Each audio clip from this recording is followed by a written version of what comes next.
Welcome to the Farr Cast, bringing you insights into Wall Street, Washington, and the world. And now here's your host, Michael Farr. Welcome to the Farr Cast. I am Michael Farr. Thanks so much for joining us again this week. It is the 24th day. We're going to record 2 days here, the 24th and 25th here of July.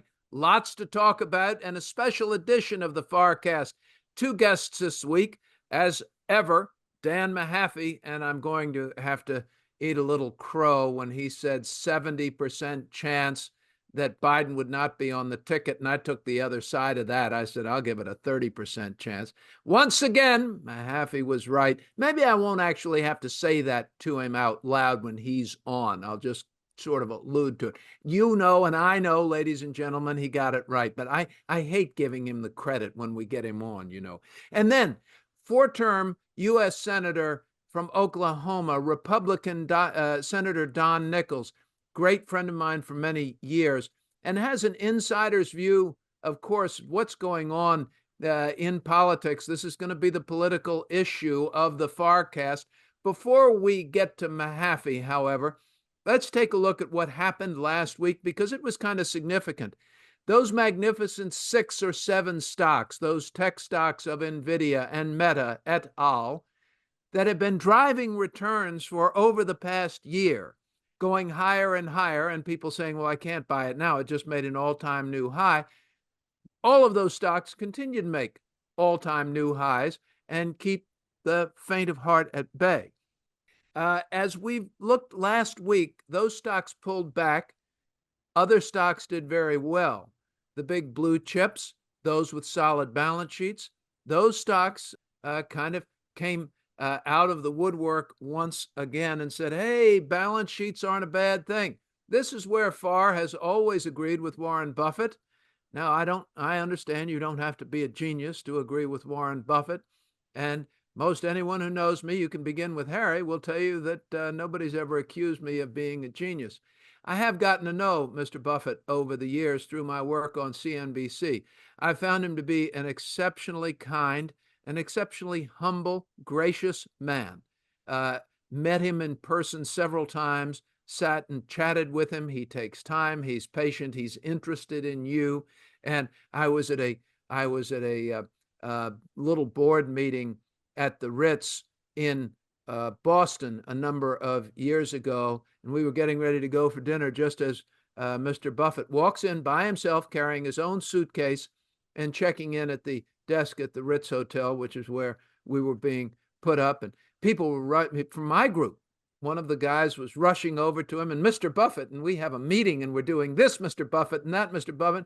And Buffett looked just exhausted. I mean, you could tell it'd been a long-ass day for Warren Buffett. And I mean, this was even 10 or 15 years ago. I mean, Warren Buffett still in his late 70s, probably maybe 80 years old at that point. Everybody's saying hi, and he looks through this crowd of, I don't know, let's say there were 20 of us. He looks over and he looks at me and he says, well, hey, Michael, how are you? Oh, my God. What a highlight. Warren Buffett knew who I was.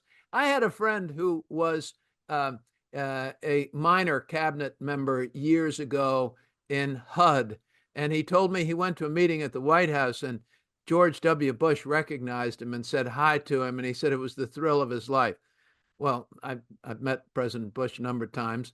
Yeah, nice guy and all that. No, that wasn't the thrill. The thrill was when Warren Buffett looked over and said, hi, Michael. I got to tell you, that was pretty cool. And I see him most years, once a year or so. Very good guy. Good companies, good cash flow, strong intrinsic value, a moat, a competitive moat against other companies. Those are the sort of companies that rebounded as the others fell apart. That looks like it's continuing again today. We'll see if that holds up. The 10-year Treasury has stayed solid at that 420 level, but let me tell you the change we're seeing. We're seeing a big narrowing of the gap between the 2-year and the 10-year. That inverted Treasury is narrowing, and I long for the days when we get back to a regular and positive yield curve where you get paid more to own a 10-year than you do a 2-year. That's a better sign of a healthy economy. One other thing, and I'm going to move right on to the politics because I know that's what's on everybody's mind. Oil is now below $80 a barrel, 77 and change this morning. That's happened in the past week or so. Fallen oil prices, which are very difficult to understand. 37 years later, I struggle with understanding how the price of a global commodity can gyrate as wildly as it does. I think this is China.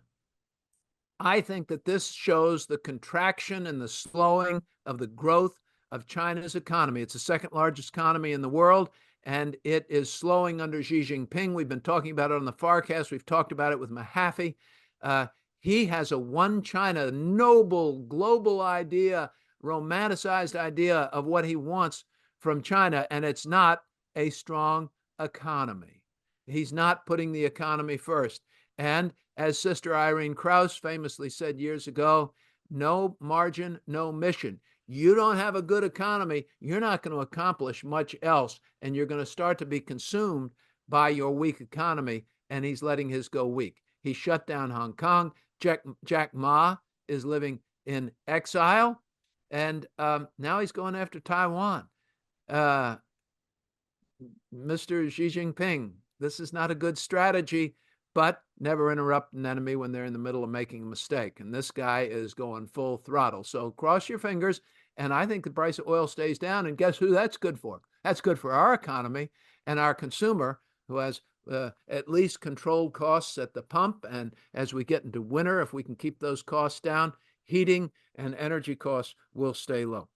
Now, ladies and gentlemen, as promised, with very little to talk about once again this week in the world of politics, we welcome back Dan Mahaffee, Vice Chairman of the Dr. Scholl Foundation, a fellow at the Center for the Study of the Presidency and Congress, and our senior political analyst on the Farr Cast. Hey, Mahaffee, welcome back. Good morning, Michael. Thank you. Great to be talking with you again. We're glad you're back. Oh, and by the way, ladies and gentlemen, I had a lovely week, an absolutely lovely week, thrilling to be in Ireland. I was there for the week.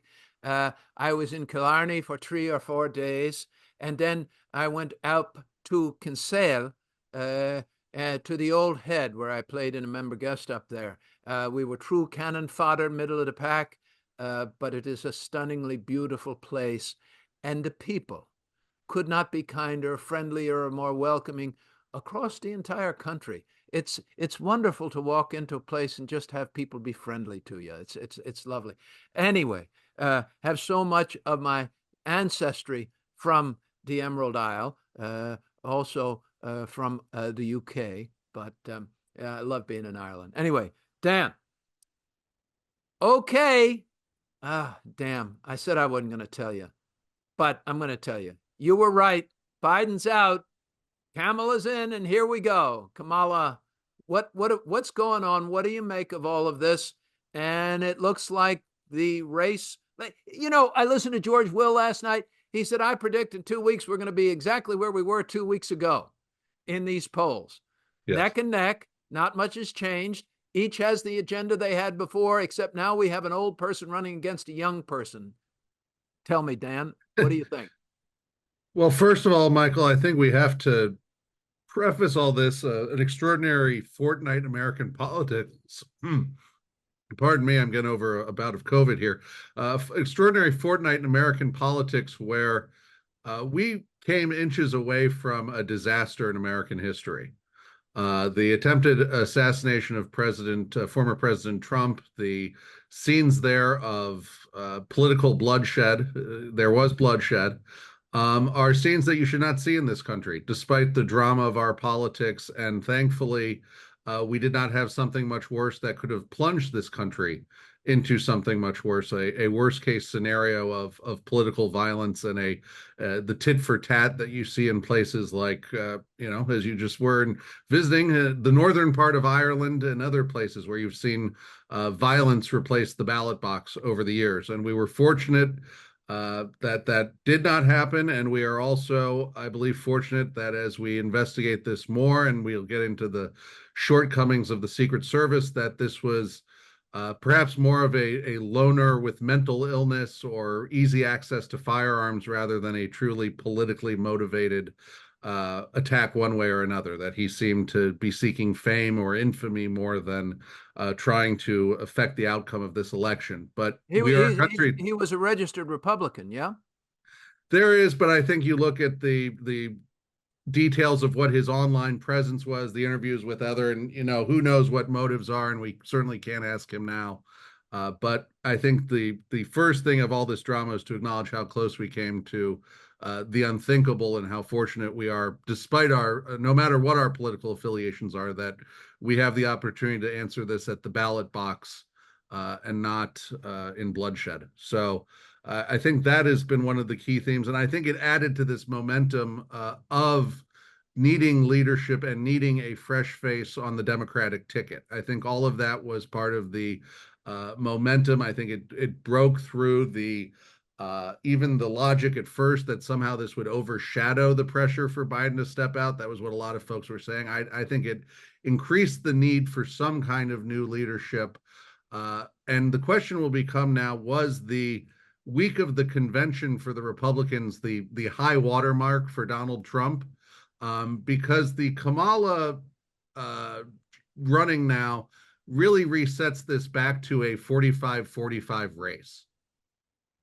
And I think George Will's right in that sense. Are we back where we started, in the sense that we are a very evenly divided country, 45-45, and where Biden was dragging down Democrats, and we were starting to talk about states like Virginia, Minnesota, New Mexico.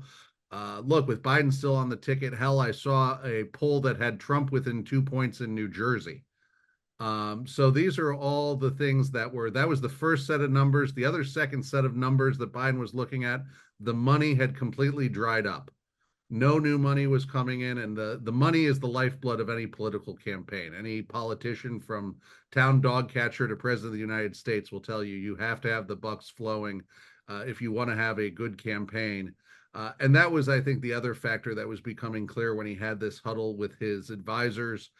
And now we have a reset race. We're back to that evenly divided country. And I think the biggest concern for Republicans now is going to be, one, the age difference is flipped on them. And two, the pick of J.D. Vance is not going to cross over or appeal to swing voters. J.D. Vance is a great pick to run up the vote in places like rural Ohio or Kentucky or West Virginia, but those states are already, the Vance voters already firmly in the Trump column.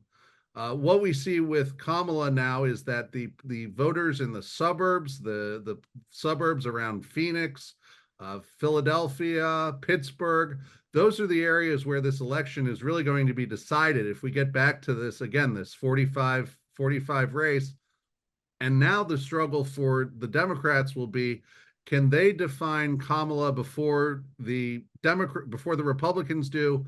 But if the Republicans are going to try and do, as some have said, quoted, a Willie Horton 2.0 to Kamala, is that going to play as well in 2024? And I don't think so. So it sounds like the vice presidential pick for presidential candidate Harris will be really crucial. Certainly. You still sticking with Andy Beshear?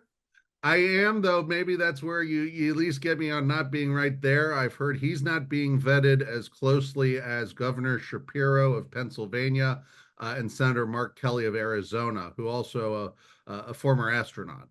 Which one makes more sense, Shapiro? I mean, Pennsylvania. You've got to get Pennsylvania.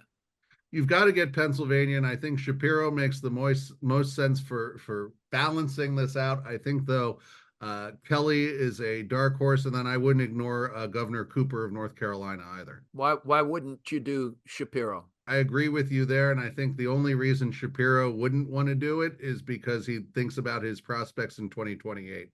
But this is still the best promotion opportunity he's got to grab onto. No one in politics at that level is short on hubris. But there is a time when you have to realize name recognition, who really knows you, and why anybody actually cares who's the governor Pennsylvania, is not a big deal. You are not half the big deal you think you are. And outside of Pennsylvania, you don't get a motorcade. So this is that's big. As long as you stay in Pennsylvania, as long as I can stay inside a Farr Miller in Washington, I'm kind of important. Once I walk out that office door, not so much. And I'm Warren told, Buffett says hello. yeah, right. I can maybe get Buffett on the phone, but I'm going to ride that one a long time, Dan. I want you to know.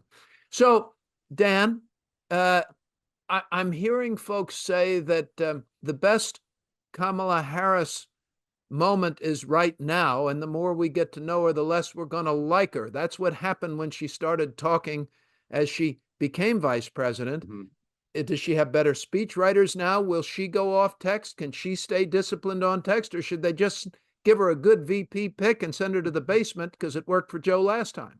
One, I think she's no longer being handed the jobs that the White House doesn't want to tackle themselves. So that's a big key. She'll be able to set her own agenda as the campaigner rather than the vice president. Two, I think you're going to see a stronger talent base around her in terms of advising, speech writing, etc. Now that you have a path to the presidency for her now. And third, I'll even go back to when she was running in 2020. It's a lot easier now as the front runner and the Democratic nominee de facto, rather than struggling to find your lane in a crowded primary as she was back in 2020. Wait a minute, Mahaffee. Are you saying she's not going to screw this up?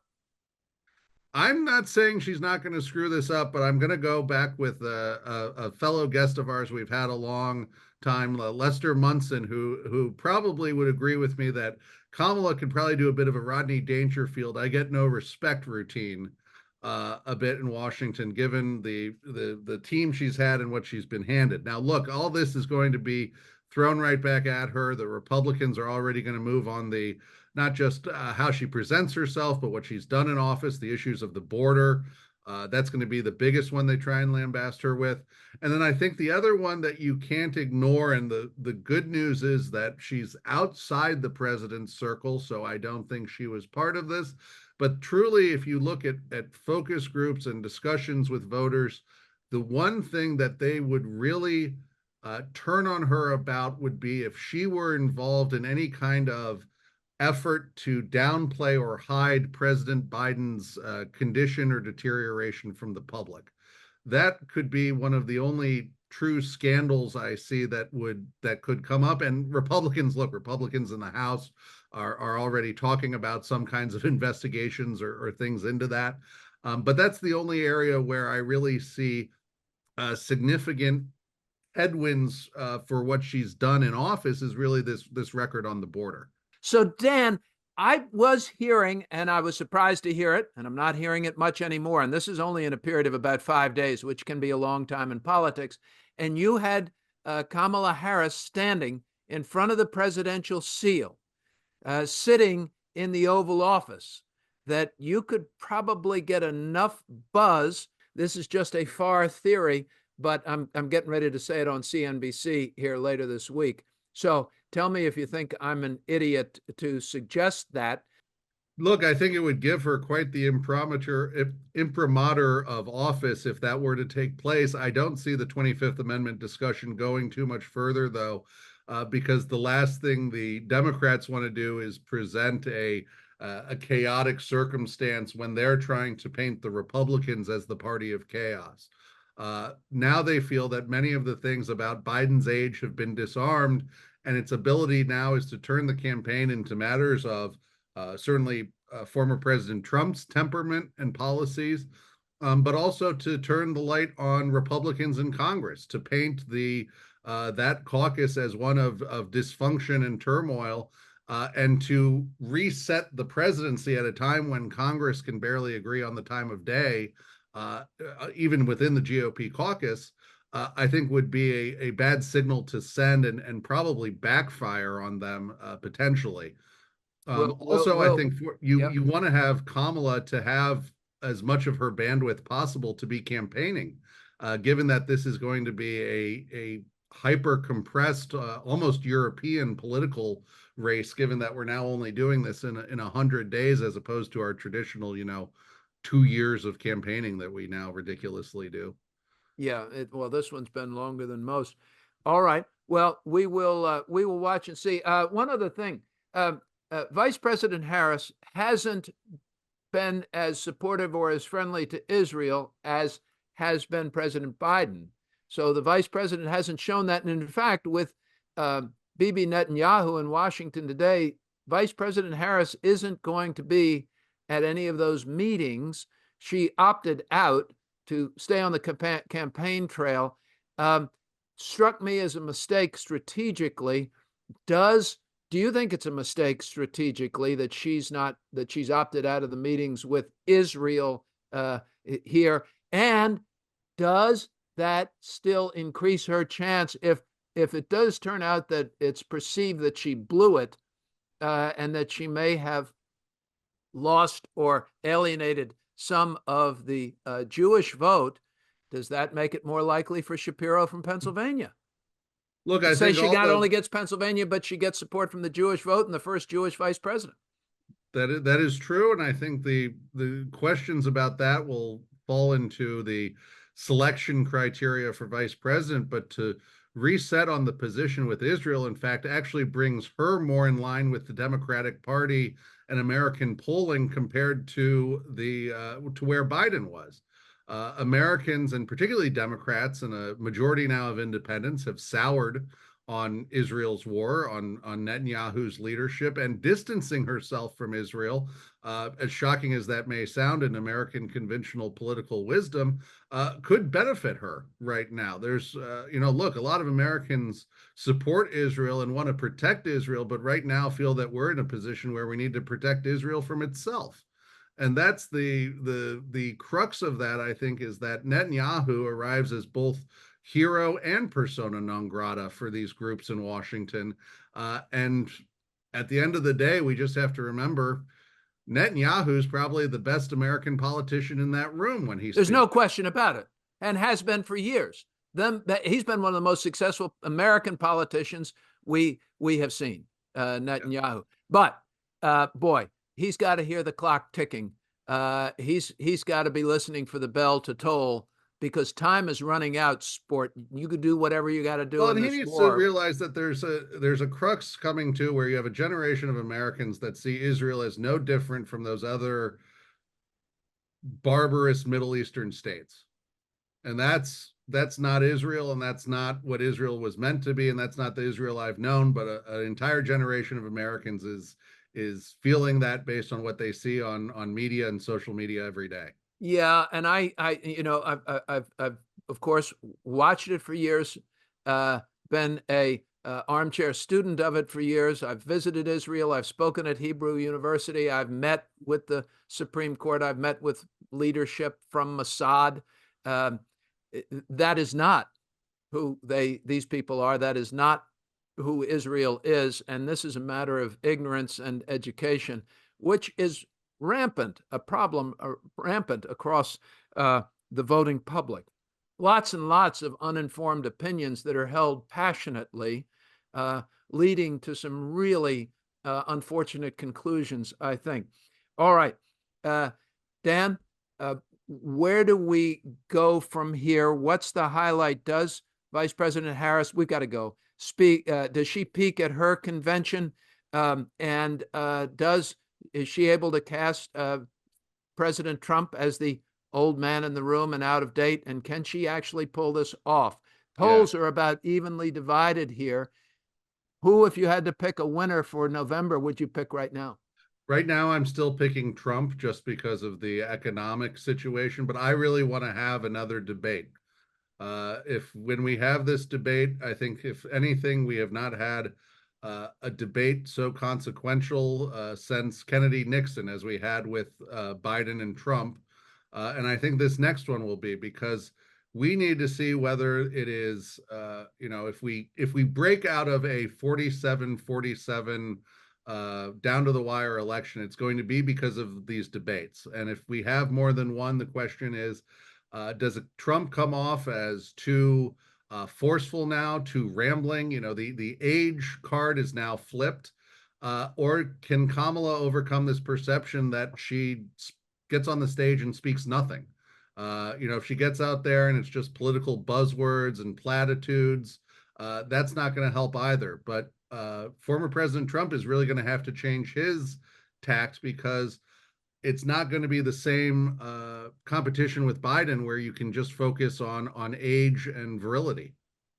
You didn't happen to catch your COVID from President Biden, did you? I mean, I know you're a Washington hangout guy, and I mean, I'm sorry you're ill, but I mean, the timing, I think, is suspicious. You don't have to answer that, Dan.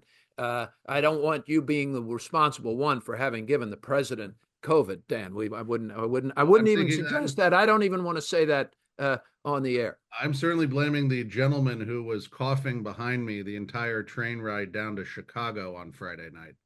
That sounds slightly more likely, though I like my scenario as being more entertaining. Dan Mahaffee, Vice Chairman of the Dr. Scholl Foundation, Fellow for the Center for the Study of the Presidency and Congress, a Washington, D.C. think tank, and the Senior Political Analyst for the Farr Cast. Thank you, Dan. Thank you, Michael. Good to talk to you. We're going to be right back for you all, actually tomorrow morning for me, with Senator Don Nickles. What does he think's going on inside this Republican Party? And I wonder what he thinks of J.D. Vance. I'm sure he's met him. I've met him. I've met J.D. Vance, talked to him after he wrote Hillbilly Elegy. I have a few insights I'll share with the senator and see what insights he has to share with me. Please stay with us. Michael Farr and the Farr Cast are proud to support Heroes, Inc. Heroes supports the spouses and children of law enforcement officers and firefighters who gave their lives in the line of duty to the greater Washington, D.C. community. Their singular goal is to honor the supreme sacrifice made by these individuals by caring for their families. Heroes' work begins within 24 hours of the tragic loss and continues indefinitely. We invite you to learn more about Heroes' mission at heroes.org. We hope that you will consider supporting Heroes as they endeavor to honor those who protect us. That's heroes.org. Heroes, here for you, here for good. And now, back to the Farr Cast and your host, Michael Farr.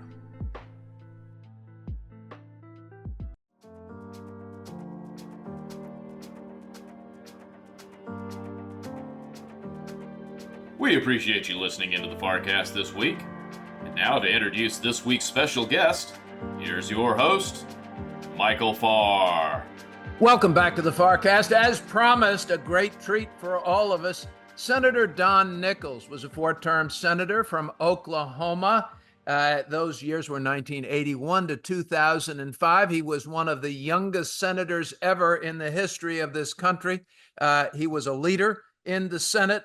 And of all of that, he now runs the Nickles Group, which is basically a Washington lobbying firm. But I tell people when people talk to me, because I'm a lifelong Washingtonian, and they say, okay, I've got to get this done on Capitol Hill, or I'm having a problem with my company. Well, if you want to get it done, you go to Nickles. That's just what you do. If you want to get it done, you call Nickles. Senator, good morning, and thanks for being with us. Michael, glad to join you. Thank you, my friend. We're real happy to have you. So this has been a confusing time, Senator. It really has been. With the Republican convention, the attempted assassination, a new vice presidential candidate with former President Trump. Let's start there before we get to President Biden's pulling himself out of the race and Vice President Harris discussion. Let's start with President Trump, the attempted assassination. What do you think this means in the history of the U.S. politics? Well, I think people will forget about the attempted assassination because it wasn't successful. People really don't remember that much about some of the other attempts that happened and weren't successful, but it was very close. Boy, there was monumental errors made by the Secret Service and local police, and unbelievable that this guy in that case could get that close and be so close to being effective. I'm really glad that didn't happen, but it it just means they're going to have to really tighten up. It's going to make all the future events very. You go to these rallies now, you're going to be more than searched. Yeah, you're not going to need your annual physical after the Secret Service finishes frisking you. That's right. It was too bad. Just glad it wasn't successful. It's too bad that there was a loss of life and another serious injury as well. Yeah. That's just terrible. Yes. So that moves on. It seemed to oddly boost former President Trump in the polls a bit. Is that a sympathy vote? And that moment, Senator, when he stood up and told folks to fight as he was bleeding, what an iconic moment. And to have the presence of mind, you really get a sense that you see someone's character in those particular moments. And I think anybody had to admire that, whether you like the former president or not. Yeah, it was definitely courageous, and it's bound to give him a plus. And I remember when Hinckley made the assassination attempt on President Reagan. President Reagan got a big boost out of it. And yes. Matter of fact, I told people, at the time, that was early in Reagan's term, and Reagan never had control of the House, but yet we were successful in passing, his first big tax cut like 2 months later. I've often said, I'm not sure that would have happened, and I'm not sure that Reagan would have had all the success that he did had it not been for that assassination attempt, because it really did give him a boost. He showed great humor, and his numbers went way up, and we got a lot of stuff done. And we got a lot of stuff done just a couple of months after that assassination attempt. We passed a budget. We passed a big tax bill. That tax bill reduced the maximum rate from 70% to 50%. Pretty big step. And a lot of other things, reduced corporate rates and so on. So, it helped him. I don't think Trump's going to get near the boost that Reagan did, because it wasn't quite as life-threatening. But I think he'll get a boost out. I don't know that it'd be significant by November. So this brings up another point that I think is really important. I was driving up Connecticut Avenue, by the way. This is not the important point. This is just one of my off the point tangents. Driving up Connecticut Avenue, right as he was shot, and everything happened so quickly. They weren't blocking 16 blocks in every direction of wherever the president's motorcade was at that point. And traffic did stop, and the motorcade tore across, and nobody had any idea, just driving up. And then you heard on the radio that, in fact, the president had been shot. And it was it's a horrible, chilling moment to wonder about what's happening, not only to the person, but to the office and the leadership of the country in those moments. But President Reagan brings up, memories. I was able to meet President Reagan, a lovely guy, but he started to fail in his second term. Certainly not long after his second term, started having memory and cognitive issues. We have two 80-year-old candidates. One of them just removed himself, and certainly President Biden, to me, seems as if he's having cognitive issues. Senator, is there an age where you are just too old to have the most important, responsible, stressful job in the world? I mean, Senator, you're in your early 70s, and ladies and gentlemen, we are friends, and I spent a lot of time with Don Nickles and play golf with Don Nickles, and he walks every golf course, and he is in remarkably fit physical condition and mental condition. Do you want to be president of the United States right now? Well, I don't. Some people said, hey, let's have an age limit. I don't think that makes sense. And you mentioned Reagan having a little decline in his second term. He did, but it wasn't anything like President Biden has. Reagan has never went that low. He did end up with Alzheimer's and, long battle and so on, but there might have been some decline. But one, he wasn't in near this degree. This was.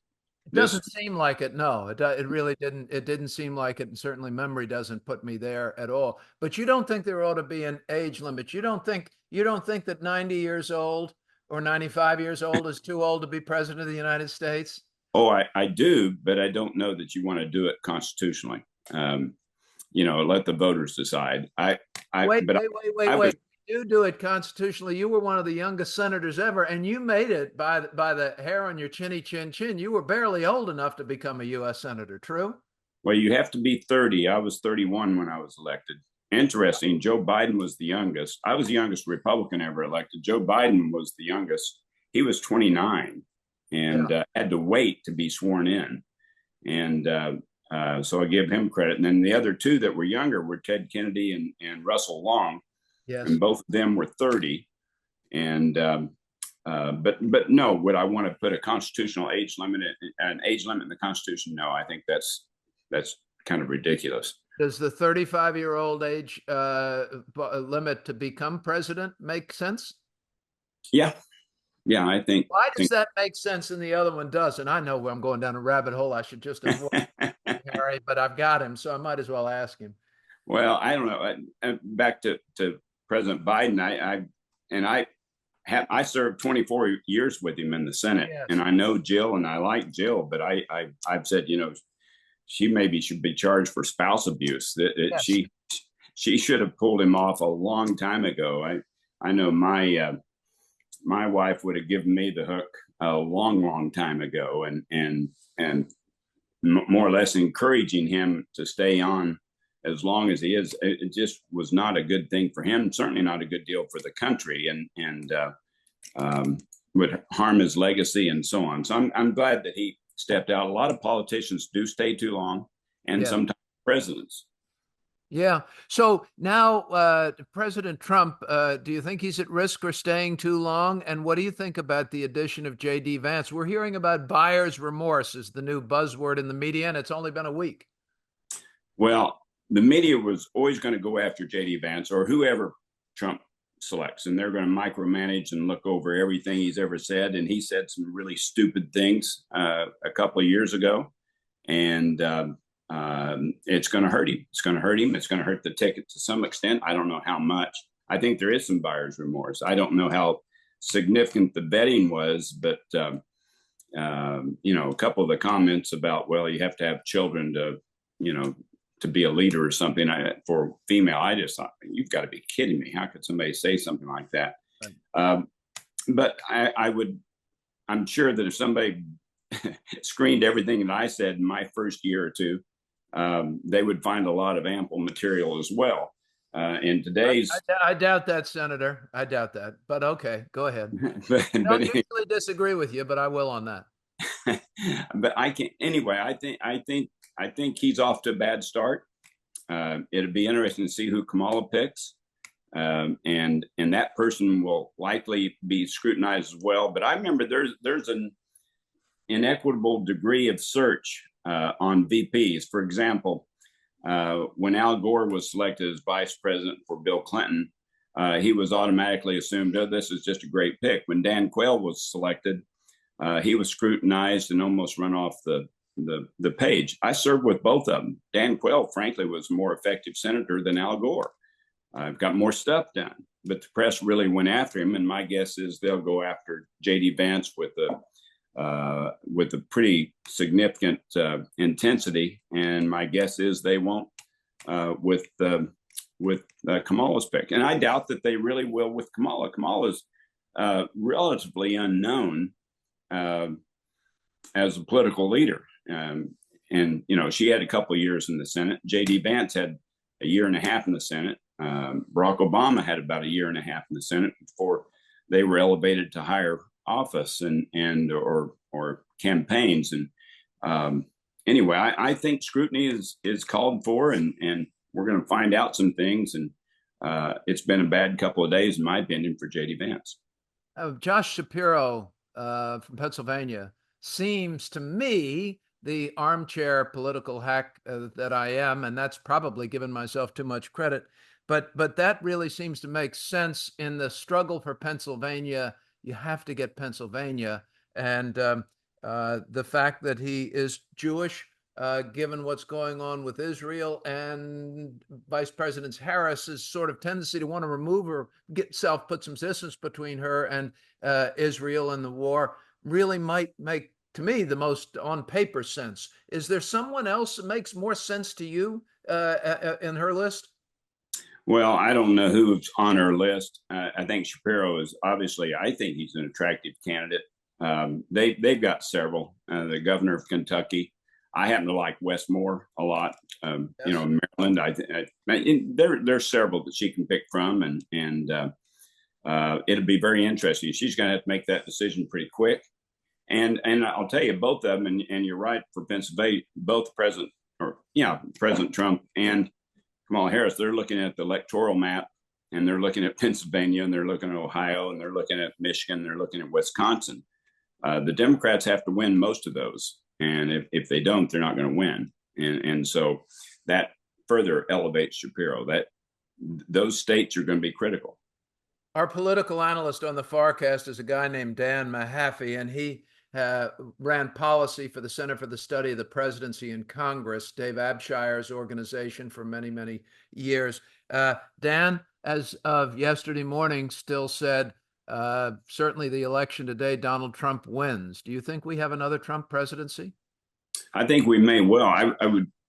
I think he can, but it's going to be close, no doubt. I think the press is going to overwhelmingly go big time for Kamala, and I think, and for the Democrats. The Democrats have an unbelievably large financial advantage in most all the Senate races, most of the House races, and on the presidential side, they're way ahead. And I think the Trump organization's been spending a whole lot of money on his legal bills and not so much in trying to further the assets of the Republican Party, turnout base, and so on. So I think Republicans are at a big disadvantage financially, but I don't think that's going to have the ultimate sway. I think right now still it's Trump's to lose. He should win. How much sway does that financial advantage have in an election? If you're the one running and you find and you know that your opponent has 20 or 25% more money than you have, how much does that really keep you awake at night? Well, it has to make a difference. I did a fundraiser a couple of nights ago for Tim Sheehy from Montana, who's running against John Tester. Tester has a big financial advantage, not 25%, probably 3 times as much, 300% more would be my guess. Pennsylvania, there's a lot of states that are big difference. In Pennsylvania, I think we have, in Dave McCormick, I think we have one of the best candidates in the country. And I think ultimately he'll end up with the resources. He's very successful. So in most of these races, even though they're outspent, I think the best candidate can win. Usually it's the best candidate wins. The person who's the sharpest, who's most articulate, who's right on the issues, who feels closer to the people, to the constituents, should be the one that's winning.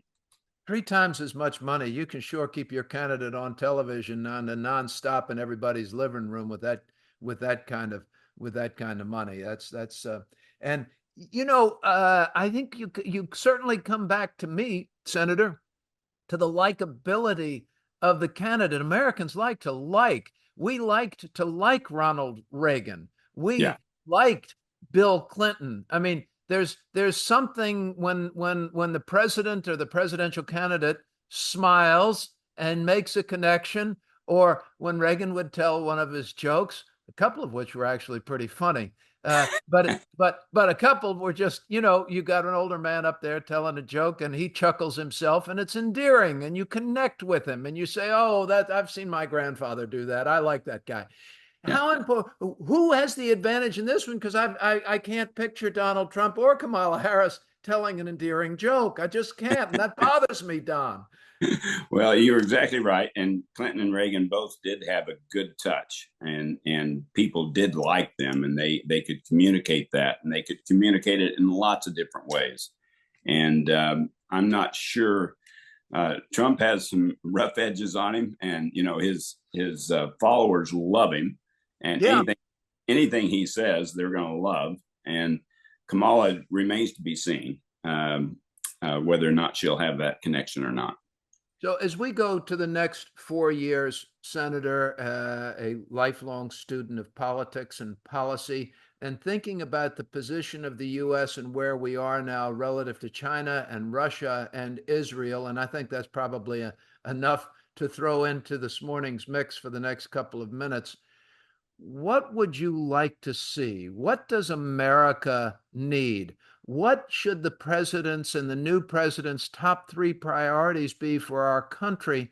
It's gotten to be such a mean place on Capitol Hill. When I go up with a television camera anymore, or even when the television camera goes off, the kind of the nasty remarks continue. I'm reckon you've seen some people are always more polite in front of you than they are in front of me. And they should be, by the way, ladies and gentlemen. This is a very polite gentleman. Well, it is unfortunate. There's been a real decline, I think, in what I would call a esprit de corps of Congress. It's always been that way in the House. It's usually not that way in the Senate.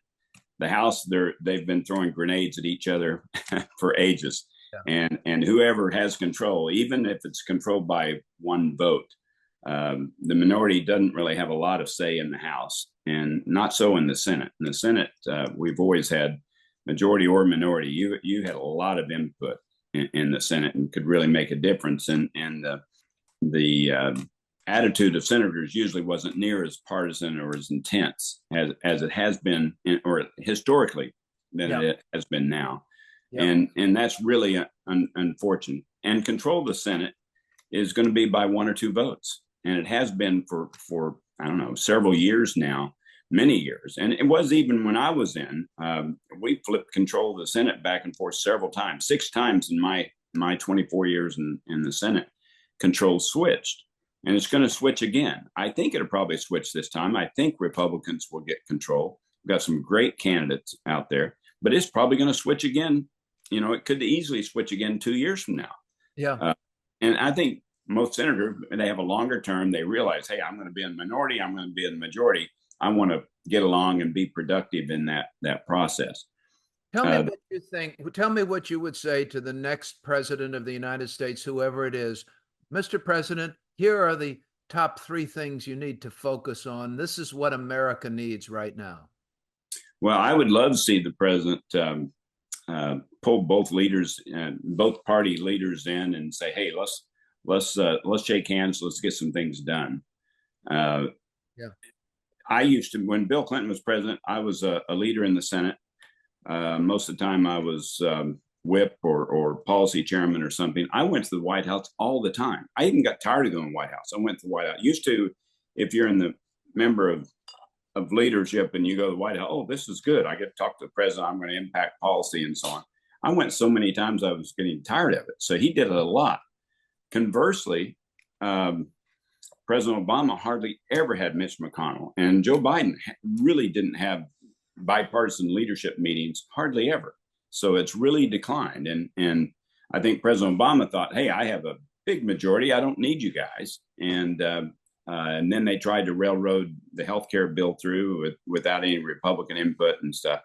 And it really became a lot more intensely partisan. And that's not good. We really need to have kind of a return to regular order in the House and the Senate, and see if people can work together to get some things done. The president's first 2 years, whoever's president in the first 2 years, is going to need to get some things done, and it's going to take both houses to get it done.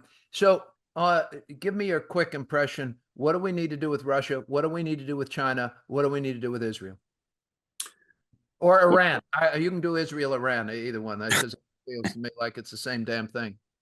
Well, Iran is been behind most of or instigating most of the problems in the Middle East, and we need to continue to let them know they can't get away with it.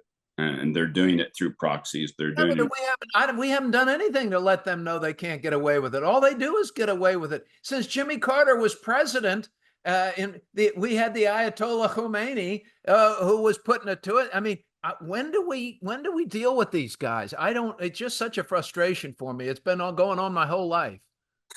Well, it has been, and it will probably be continuing. I mean, this is this has been going on our whole lives, and it will continue, unfortunately, and we'll be involved in it. I think strong leadership is very important. Very interesting occurrences in Washington, D.C. yesterday with Bibi Netanyahu speaking to a joint session of Congress, made a very forceful, very powerful speech, pretty well received, boycotted by a whole bunch of Democrats, including Kamala Harris, and including J.D. Vance. He didn't show up either. And but I happen to know Bibi, and I happen to like him. I think he's been one of the most successful American politicians in history. I don't know if he'd appreciate that.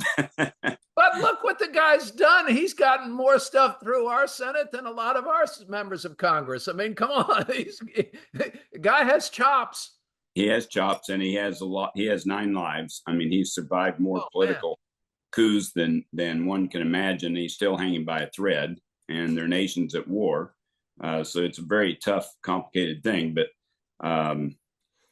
wow. The problems there, I've been to Israel a few times. I went with Joe Lieberman. There's memorial service for him yesterday. I went to Israel with Joe Lieberman, and I was in Israel right before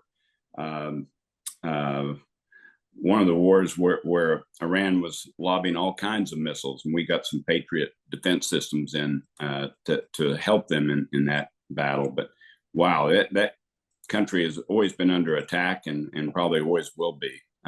They've got a bunch of very tough. They're in a tough neighborhood. One thing I will give President Trump for, he did a good job in getting other countries to recognize Israel and to have a peace accord with Israel. And I would like to see that continue. I expect that it would continue. I'll give Jared Kushner some credit for that. He was able to get several countries to move towards peace in that area. Iran is not one of them.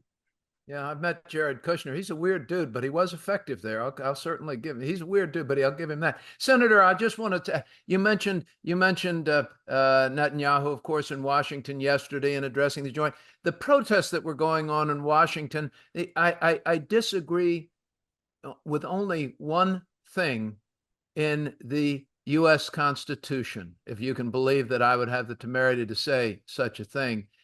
But when I see anyone, I don't care what your point is, I don't care what your position is, when I see anyone put the United States flag on the ground and set fire to it, you should be in prison. And I think you should be deported. Go ahead, we're going to put you on a boat. You pick your country, but you're now out of here. I grew up, I know like you did, Senator, where you wouldn't let the American flag touch the ground. You salute, you stand, you put your hand on your heart, and damn you if you burn the American flag. I have no patience or tolerance at all, and I think we ought to change the law.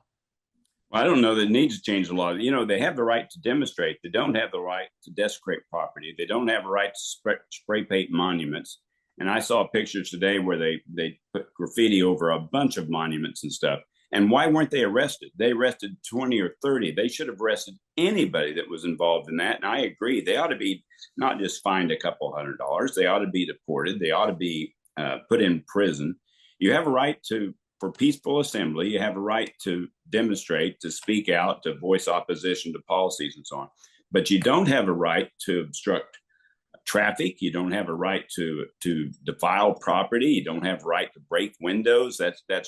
That's way over the line, way over the line, and they need to be punished. And why did the police let that happen? We have the Capitol Police, the DC Police. There's plenty of forces that are available. They should have never. When people start getting spray paint and start defacing monuments, they should have been in handcuffs in a heartbeat. And they desecrated a lot of stuff, and I find that very offensive. This is why I've said you're one of the greatest Americans, one of the greatest patriots I've ever known. I've admired you for years. I hate saying this to you because we are friends and I have to live with him after we get off the air. And he's going to say, you remember you said something nice about me when I was on your pod. Well, I probably forget it is all I'm going to tell you. But I wish you'd run for president of the United States. This country would have been in much better condition. And we've been so well served by your life of service. Senator Nickles, thank you so much for all you've done for this country and for being on the Farr Cast. Michael, thank you. It's always a pleasure. Take care. That's it for another Farr Cast, ladies and gentlemen, as we cover Wall Street, Washington, and the world, a special edition to better understand what's going on in Washington. And this will affect Wall Street, and it does affect the world. I'm very thankful to Senator Nickles and Dan Mahaffee for joining this week. On behalf of our producer, Harry Jennings, everybody at Hightower Advisors, and Farr Miller and Washington, thank you. Have a wonderful weekend. We'll be back again next week. From Rehoboth Beach, Delaware, I'm Michael Farr. Thanks for joining us this week on this special edition of the Farr Cast, and thanks to our guests Dan Mahaffee and Senator Don Nickles. The Farr Cast is produced by Michael Farr and Harry Jennings and comes to you weekly for free on all major podcast platforms, including Spotify, TuneIn, and Apple Podcast. Stream past episodes and subscribe so you never miss a new one. We love reading all of your notes, and we try to reply to as many as we can. You can reach us at hjennings@farmiller.com. Let us know any questions you have about past episodes or questions you'd like us to address in upcoming shows. Take care, stay safe, and stay healthy. Thanks for listening to the Farr Cast. Wall Street, Washington, and the world.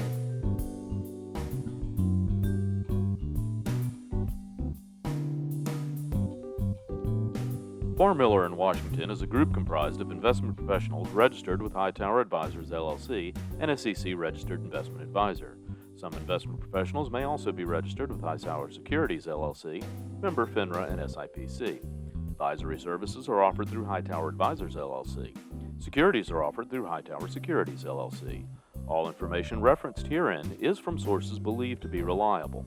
Farr Miller in Washington and Hightower Advisors, LLC have not independently verified the accuracy or completeness of the information contained in this podcast. Farr Miller in Washington and Hightower Advisors, LLC and any of its affiliates make no representations or warranties, expressed or implied, as to the accuracy or completeness of the information or for statements or errors or omissions or results obtained from the use of this information. Farr Miller in Washington and Hightower Advisors, LLC and any of its affiliates assume no liability for any action made or taken in reliance on or relating in any way to the information. This podcast and the materials contained herein were created for informational purposes only.